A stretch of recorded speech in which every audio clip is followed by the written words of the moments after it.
Bora resolver mais uma questão do Enem 2025, uma questão sobre doenças aqui, mas no padrão da prova do Enem, que cobra a transmissão. Se você está acompanhando várias aulas que eu já faço de biologia para a prova do Enem, eu já consigo prever já muitas vezes o que vai cair na prova, e essa é uma questão que a gente previu semanas antes da prova do Enem que iria cair, inclusive no padrão de cobrança. Você não tem que saber a doença específica, basta saber como que ela é transmitida, de maneira ali oral, né, então respiratória, se tem algum agente ali transmissor, né, como é que é o vetor dessa doença, e é isso que a questão pedia para você. Ela pergunta aqui, o ácido úsnico é retirado de líquens e foi testado contra diversas espécies conforme o quadro. Aedes aegypti, larvas, baixa eficiência. Bacilo de Koch, média eficiência.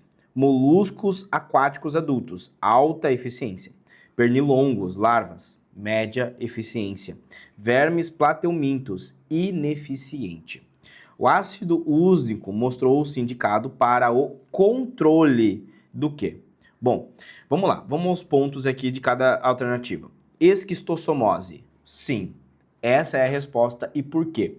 Porque esse medicamento, ele tem alta eficiência contra moluscos aquáticos. Quando você estuda, então, doenças, você sabe que a esquistossomose é uma doença que tem como transmissor um molusco. Nesse caso, é um caramujo chamado Bionfalaria. Eu vou aprofundar aqui nessa questão um pouquinho o ciclo da esquistossomose. Não que caia na prova do Enem, apesar que já apareceu em algumas questões, tá? Mas é porque pode cair também em alguma questão de vestibular que você esteja prestando. Mas basicamente, a esquistossomose é uma doença que ela começa com a ideia de que uma pessoa infectada em uma região que não tem muitas vezes um saneamento básico adequado, acaba urinando ou defecando na água. Ali, então, urinando e defecando na água, essa água fica contaminada com ali larvas, né, com plateumintos ali, por exemplo, justamente da esquistossomose, né? Essas larvas ali, elas acabam indo e penetrando no caramujo, infectando esse caramujo e se multiplicam ali dentro, né? Então, essas larvas colocam ovos, esses ovos eles acabam entrando no caramujo, e aí lá dentro do caramujo se multiplicam, depois o caramujo acaba liberando essas larvas, e são larvas que conseguem penetrar na pele, né? E aí através, por exemplo, de alguém que vai se banhar nesse rio contaminado, ou pega uma roupa ali, por exemplo, que foi lavada nesse rio, e aí essas larvas, né, conseguem penetrar na pele, são chamadas de cercárias. Penetrando ali na pele, vão pela circulação sanguínea e chegam até o fígado do paciente, e aí chegando no fígado do paciente é onde elas conseguem se multiplicar e colocar suas larvas ali, e aí afeta o paciente com certeza que vai ter sintomas relacionados a uma questão hepática, né, como icterícia, aumento do fígado, né, esplenomegalia, entre outras coisas. Bom, ali a partir disso, indo pro fígado, essas larvas acabam se multiplicando, vão ter seus ovos e mais uma vez volta o ciclo. Se não tiver um saneamento básico, vai ter ali fezes, xixi, e aí fica tendo esse ciclo de contaminação da água. Então, necessita passar pelo caramujo. Nessa questão, como a questão trabalha com controle, nós precisamos de um controle relacionado justamente ao caramujo, porque sem o caramujo nós não temos esse ciclo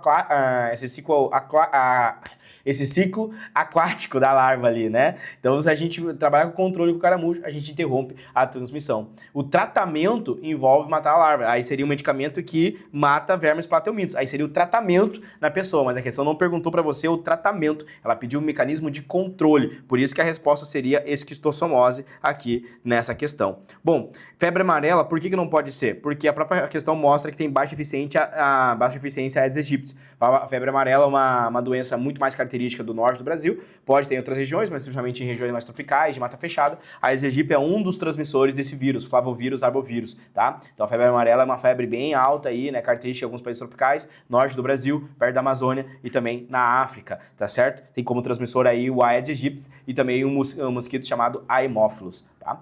Vai causar sintomas aí parecido com o da dengue, mas muito mais grave, muito mais mortal, a febre amarela, tá? Tem vacina para ela e é importante que você saiba.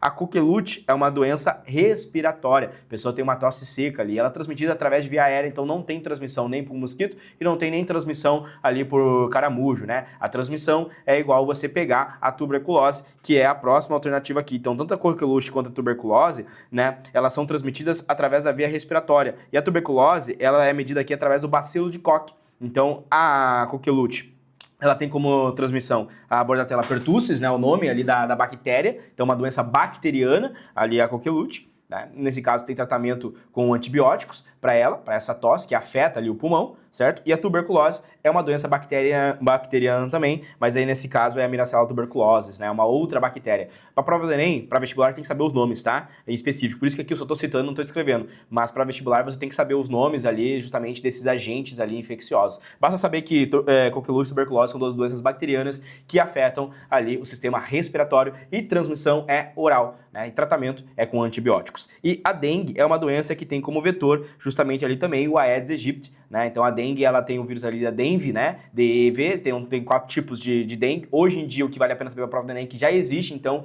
uma vacina para dengue. Recentemente, né, a gente tem aí a Qdenga que está sendo utilizada ali e sendo em fase de estudos também ali em São Paulo, né? A Qdenga, então vale a pena saber para a prova do Enem que a gente já tem uma vacina que protege contra os 4 sorotipos da vacina. É uma aposta forte para esse ano para a prova do Enem, mas a questão não trabalha quanto a isso. Então, indo só no contexto dessa questão aqui do que ela falou para você, bastaria saber que a esquistossomose é a única doença aqui que tem como transmissão um caramujo, né? Desenhando rapidinho para você aqui o que vale a pena saber. Imagina que eu tenho aqui então uma pessoa, certo? E essa pessoa aqui ela tá infectada, né? Dentro desse ciclo.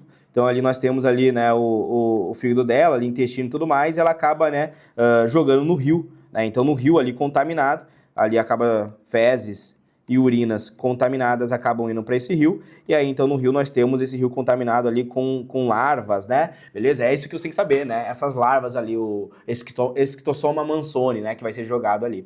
Bom, a partir dessas larvas que estão aqui, por exemplo, elas vão mandar ovos, ou seja, elas vão colocar ovos, e esses ovos é o que tem potencial aqui, por exemplo, né? De infectar o caramujo, tá certo? Tem potencial aqui de infectar o caramujo. Então, esses ovinhos, eles vão lá e infectam os caramujos. Para vestibular, às vezes, eles cobram os nomes, né? São chamados de miracídios, o nome dessa infecção, dessas larvinhas que conseguem entrar dentro do caramujo. Lá dentro, esses ovinhos, eles vão eclodir, eles vão virar cistos ali dos ovinhos eclodindo. Com isso, eles vão se desenvolvendo e quando eclodir, eles vão virar larvas. Então, aqui dentro do caramujo, esses ovos, chamados de miracídios, eles viram esporocistos, tá? E depois eles vão virar larvas de contaminação. As larvas de contaminação são larvas ali bifurcadas, né? Essas larvinhas aqui de contaminação são chamadas de cercárias.